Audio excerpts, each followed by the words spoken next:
Hello guys, welcome back to another video. This video is part of the Kaspa Christmas giveaway series where we'll be giving away Kaspa coin in each video. So this is about educating more people about Kaspa coin and also giving back to you guys. So the way that it works, there'll be 12 word seed phrase hidden in each video somewhere, and you'll have to find each word and input it into a wallet. Then you can unlock the wallet and do whatever you want with the Kaspa coin. Each wallet was made through kaspawallet.io and will be linked in the description. Each wallet is also password protected, but that will also be in the description as well. Make sure you like this video for more of this content and comment down below if you found the seed phrase and got into the wallet. So today we're talking about the blockchain trilemma and what it entails, if Kaspa can actually solve it. So recently there has been a number of cryptocurrencies that, at least in my opinion, have come very close to solving this. Kaspa is one of them. I can't quite confidently say that it has solved it necessarily because it's not a mass scale right now to be used on a network, but we can go through some of the points and reasons why Kaspa is very close to it, and some of the reasons why a lot of cryptocurrencies out there right now claim that they have solved it, yet it doesn't really seem like they have necessarily due to some of the factors from those cryptocurrencies. So let's just get into it. The blockchain trilemma refers to the challenge of achieving three critical aspects of blockchain technology: security, scalability, and decentralization. This suggests that optimizing one aspect often compromises the others, making it difficult to achieve all three simultaneously. So it tends to be what happens is that security or scalability is very good on a network, but it's not decentralized. Or you could have a heavily decentralized network with good scalability, but the security is lacking. So there's always one that lacks, but the two outshine the lacking one. And I'll go through some examples of that later on. But that's mainly how it works, is that you basically have to sacrifice one of these to gain a further depth into the other two. Various solutions have come along, such as sharding, sidechains, and state channels are being explored to address this trilemma, but they remain experimental. So we haven't really seen much from sharding necessarily. I know they have kind of brought it in to a bunch of chains, but it doesn't necessarily fix the other aspects like the decentralization aspect, and we'll kind of go into that as we go through the video. So here are the three pillars that you're going to be looking for. Security in the context of a blockchain refers to the robust defenses that the blockchain networks must have in place to prevent malicious entities from taking over. A secure blockchain ensures the integrity and safety of the data. So basically protecting the network, whereas it could be open to like 51% attacks and stuff like that. Then the second one is scalability. This refers to the capability of a blockchain to handle a growing amount of work or transactions per second. A scalable blockchain can process high volumes of transactions quickly and efficiently without significantly increasing transaction cost or time.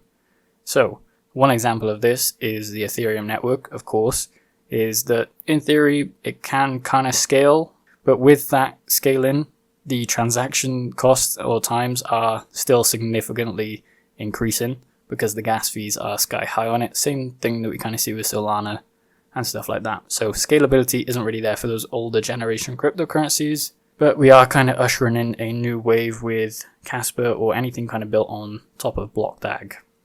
And then last one, decentralization is a key characteristic of blockchain technology, where control over the network is equally distributed among all participants rather than being concentrated to a single central entity. Those are the three things that you need to solve without sacrificing any of them at any point in the chain. So why do I say that Kaspa comes close? Well, it does have the security, it does have scalability, and it does have decentralization. So I'm going to go through each of these points, kind of give my opinion on them. So on the website, we can actually just take out what they're publishing as their security, scalability, and decentralization. So let's start off with scalability. Having a fast block ledger with instant confirmations is very important, but how many people and transactions can the ledger handle at a single time? Thousands of people transact at the same time with no impact on speed or confirmation. What about hundreds of thousands? These questions highlight the scalability problems inherent in most blockchains, meaning that they get clogged or don't function as designed when a large number of users and transactions occur within a short period of time. Thanks to the BlockDAG design of Kaspa coin, we are better able to handle large amounts of transactions within a very short period of time. So due to the underlying block DAG, it is very scalable for Kaspa Coin. I know even when that Rust rewrite comes in, they can actually incrementally, if they want to, up the blocks per second by just changing one number within the code. So it'll go to 10 blocks per second, which should be more than enough to handle any amount of transactions. We even saw kind of like a real world version of this at KRC 20, where they had scalability, or at least the maximum transactions hit, and that was only at 1 blocks per second. So at 10 blocks, it can be very easily scaled from there up to even 100 blocks per second, depending on the hardware and how things progress on the network. I personally don't think there'll be a need for 100 blocks per second, because the throughput on the network is still massive at 10 blocks per second. 100 blocks per second is kind of like a future, maybe 20, 30 years down the line, when there's way more adoption onto cryptocurrency or Kaspa Coin. So quite confidently, I can say that Kaspa can scale, and we've seen real world proof of this. Just through the Rust testnet upgrade that is coming through, and once that goes live, there'll be kind of undeniable proof that it can handle, scalability up to 100 blocks per second. And that would add thousands of transactions per second to the network. And then the next one is security. So Kaspa employs the same security principles and methods as Bitcoin. We all know Bitcoin security is very, very good. It doesn't lack in any sense. And the main problem for any network, and they don't really sacrifice security too often on networks, is pretty much a 51% attack. And that's for proof of work coins. I don't think it's necessarily a massive thing that people are focusing on, because the security on pretty much all cryptocurrencies is pretty flawless. The only thing that they sacrifice is either decentralization or the scalability. So it's built on top of the Bitcoin, replacing the SHA-256 with K-heavy hash, so a mining algorithm, which inherits all the security properties of SHA-256 with a modification to also include a waiting function. Thus, the block DAG is secured by a robust network of decentralized miners who validate and sign transactions. Now, this is one of the problems that you arise into with all of the proof-of-stake cryptocurrencies, is that they don't necessarily have as much security or kind of decentralization on the network, because it actually is a threshold to start nodes on the network. For Ethereum, I think it's 32 Ethereum to actually start the staking into a node and actually collect that out. Obviously you can stake through exchanges, but if you want to do it solely by yourself, it is going to take a lot of money to get into staking Ethereum. You could also say the same thing for Kaspa Coin or any Bitcoin, because you do need a miner to actually uphold the network. But you can get a piece of mining equipment for around $200, whereas if you wanted to get into Ethereum staking, you'd probably need to pay around, I think it's something like 60,000 for 32 Ethereum to actually start staking into your own node. So this is where the problem arises with decentralization and stuff like that. So quite confidently, I can say that the security is checked off as well, just because we haven't had a hack on the Bitcoin network necessarily, and Kaspa is basically an improved version of the Bitcoin network in terms of security, and you have miners on the network upkeeping that at all times. We just hit 1 exahash on the network, so that's pretty big in terms of how many miners are actually upholding the network. So definitely security. Scalability is still up for debate, if you want to say that, but it will be coming very soon. It will be proved very soon that it can scale past, 10, 20, 30 blocks per second. And then the last one is kind of decentralization of both, I would say, nodes and miners. So you have miners which need to be decentralized and nodes that need to be decentralized, because if a lot of miners are on one pool, or there's a mining farm that holds a lot of the network, that's not necessarily decentralized. But over time, we've kind of seen the decentralization through Kaspa Coin, and we can kind of look here. So right here on Kaspa FYI, if we scroll down, we can actually see a bunch of public nodes. So there are obviously private nodes as well, but this is the amount of public nodes. So this kind of shows the decentralization of the Kaspa Coin network. A lot in North America, a lot of them in Europe, one in Iceland, a bunch of them in South America, one in Africa, and some in the Asian region as well. But remember, these are only public nodes, so there might also be private nodes which are running in the background as well. I'm sure that there is. These are mainly for mining pools, I believe. And then if you look at mining pools, the main thing you want to look at to see if it's decentralized is the hash rate in the pool. So if it's over 51% on one pool, then that's not a good sign because somebody could hack that pool and then direct the hash rate to wherever they want it to go. Or if you have, like a large mining farm that is actually mining in the background that has a massive percentage of the hash rate, then that's also not a good thing. But Kaspa Coin is pretty decentralized. One thing that I do want to note, if you go down here, you can actually see that 63% of the hash rate is unknown.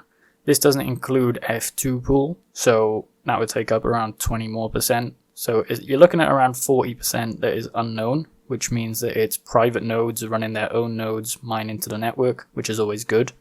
And that's probably going to be spread out between a bunch of people. This is a lot more decentralized, I want to say, than the Bitcoin network. If we go to Bitcoin here, you can see 29%. The only thing about Bitcoin is that Antpool also own a bunch of other pools, and they just direct hash rate into here without you knowing. I know that some people argue against that, but it is happening. And you can kind of see here, there's no real unknown blocks that are coming through at the rate that we're seeing on Kaspa Coin. So there's only around 2% which are unknown, whereas with Kaspa Coin, it's around 40% which is unknown.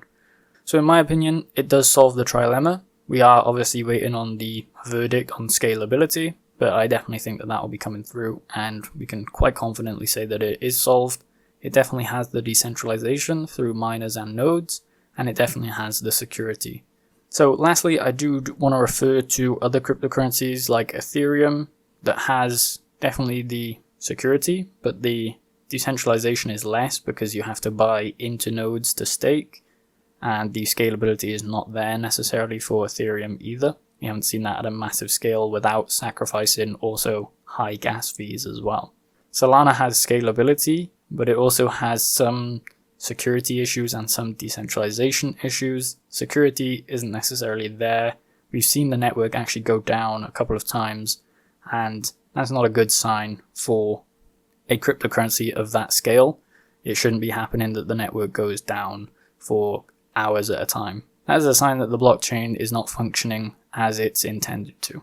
And then Bitcoin, for all intents and purposes, is very secure, and it's also very decentralized through the mining process as well. This is the one thing that I kind of champion on this channel, is that mining is way more decentralized than the staking method for cryptocurrencies.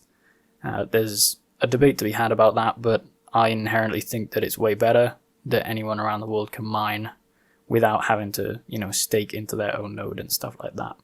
I get that it lowers the threshold, but for those top cryptocurrencies like Ethereum, you can't charge 32 Ethereum to stake onto the network because that threshold is around $60,000. So Bitcoin is very secure and it's very decentralized, however it does lack in scalability. Obviously that's been the main thing. You want scalability for Bitcoin, but I think it will eventually be an underlying transaction layer for big transactions instead of, your day-to-day transactions that are going on. I do think it will be the gold, and then, Kaspa Coin hopefully is the cash that you transact with, and then maybe you put it into Bitcoin to hold the wealth. So to conclude, I think that Kaspa definitely does or will solve the trilemma problem. Let me know your thoughts in the comments below, and make sure you like the video and subscribe for more content like this.